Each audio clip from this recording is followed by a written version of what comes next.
farmer here. I'm back, and we are swathing, as you can see, our canola.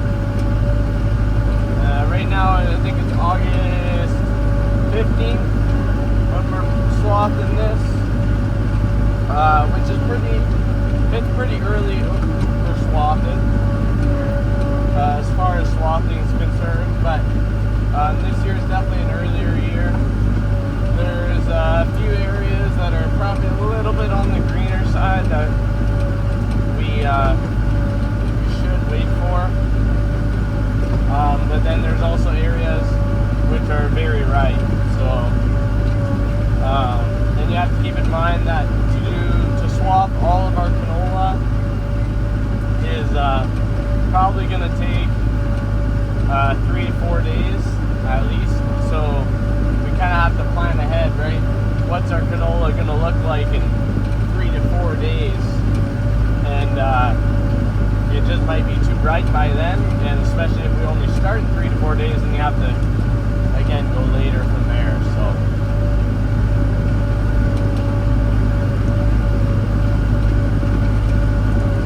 So this is a John Deere 2360 swather. It's got a 21-foot draper header on the front of it. All swathers are draper headers. And it's a little diesel, and it works pretty good. If you guys didn't know, it's actually the only John Deere on our farm, which I think is quite funny, but we've definitely had our issues with this swather, but we fixed a few of them, and we still have a few, but we kind of just deal with it right now. So until we upgrade, we might upgrade swathers coming soon. We don't know. But the thing is, if we upgrade a swather, we'd want to go for a wider header, and we got to make sure that our combines can handle the size of swather that we get. So if we get a 30-foot swather, we need to make sure our combines can handle 30-foot swaths.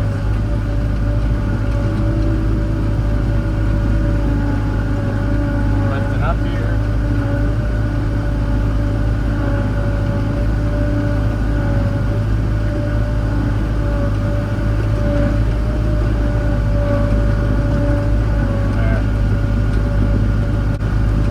My apologies for not being able to show you guys necessarily too many angles, because of the fact that we don't have auto steer. If we had auto steer, oh man, I really could, but my mind is quite occupied, and my one hand's steering, the other hand's ready on the control for speed. So if we plug up or anything. And compared to a newer swather, this one doesn't have the same kind of capacities and everything, so we can't go as fast. And if I try and push it too much, or if I load the tarps up too much, like the canvases, then it'll start squealing because of the hydraulics. It's under too much pressure and all that stuff. So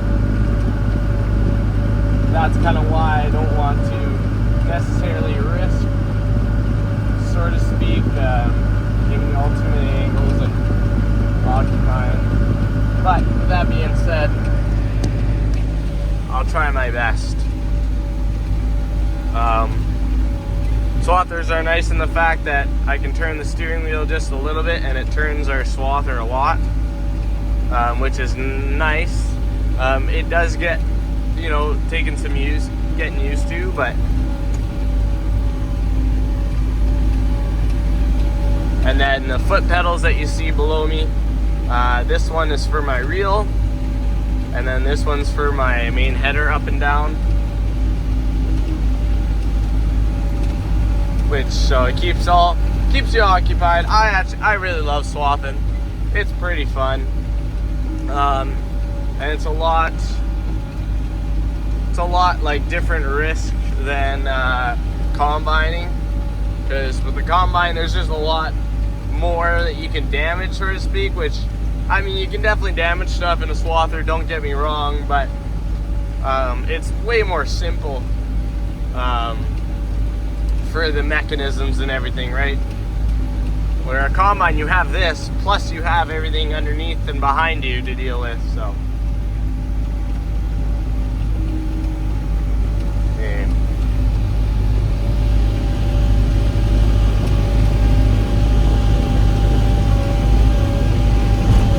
Oops. Some ruts. Pretty rough.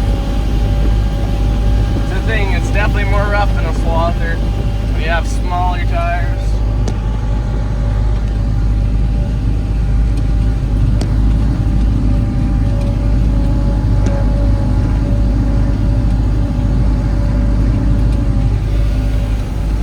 Alright, just gonna put you guys back down here. So you might have a few questions. Maybe, I don't know. I don't know how many, I don't think, canola's not super common everywhere in the world, so, and I mean, there's the different stuff with oil seeds and stuff, I know, but yeah, so this is our canola L241 variety. Whoop, there's a log there, missed it.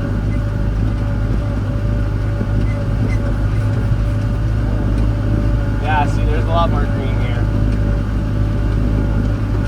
So I have to slow down because otherwise our knife won't cut the green. The green's much more tough. And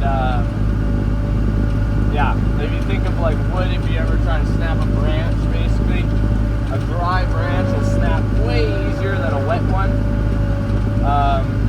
And that's basically what's for cutting. It'll just try and like bend it, so to speak, rather than actually cut it. So I just have to slow down a little bit so we make sure that we cut everything.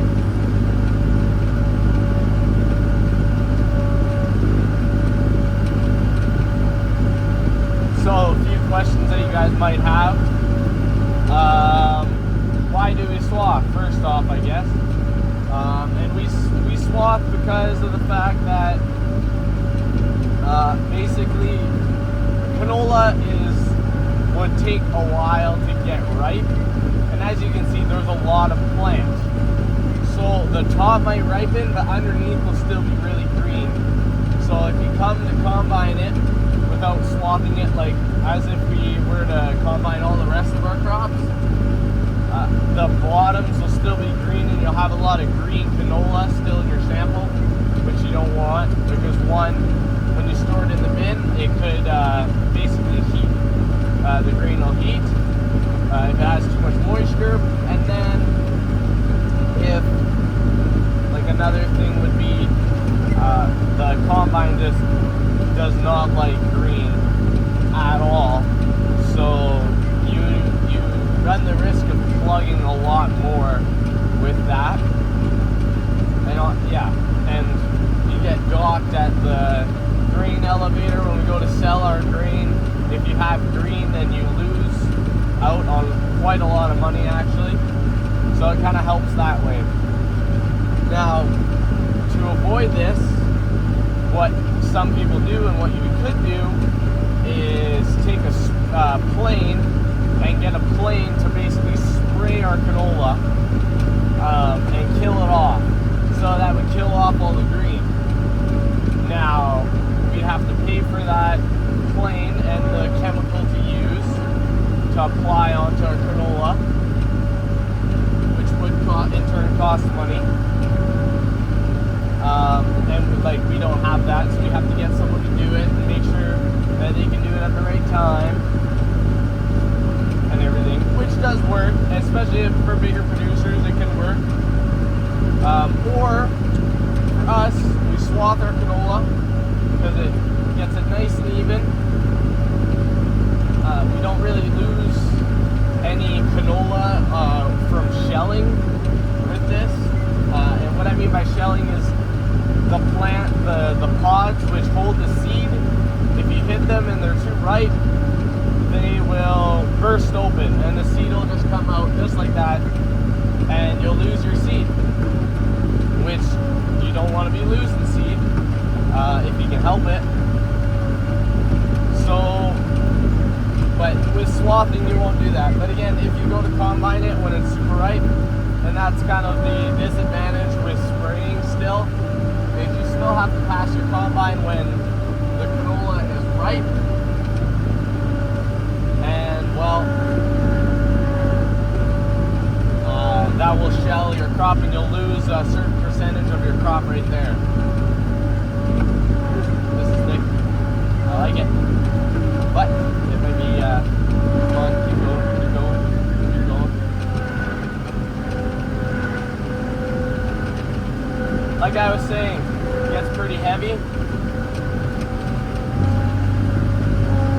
And then it bunches up. And it doesn't leave a very nice swath, unfortunately, when it is big like that. And that's just the limit of a swather, of a smaller and older swather.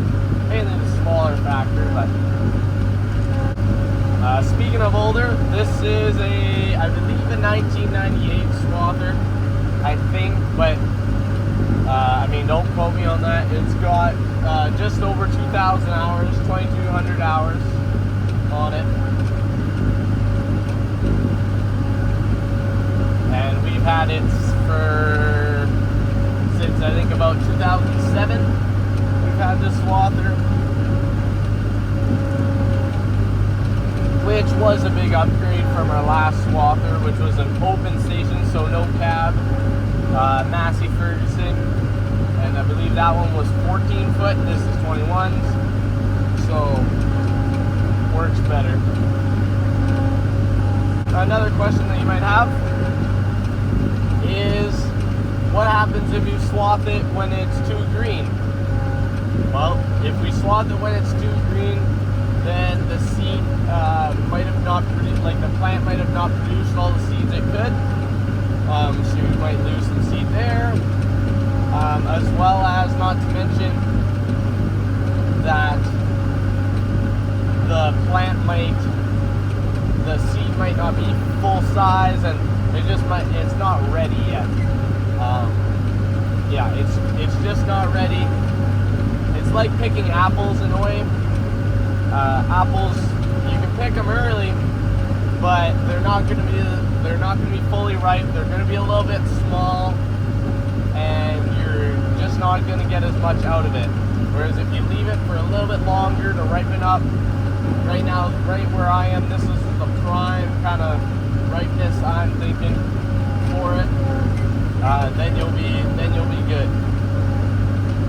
But again, don't want to wait too long, because then we might shell out the crop and lose a bunch of seed that way.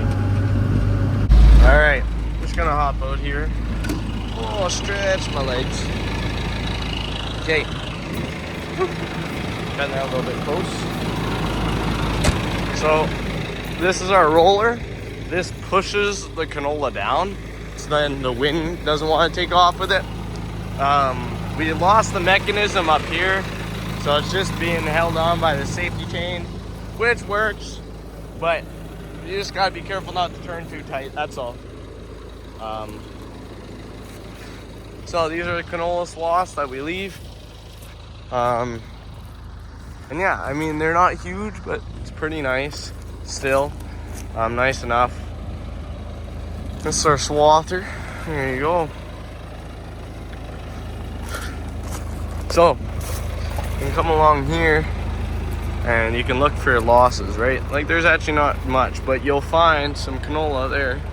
There's some canola that'll be left behind from when your reel hits it or just hits everything. But basically, that's gonna cut it.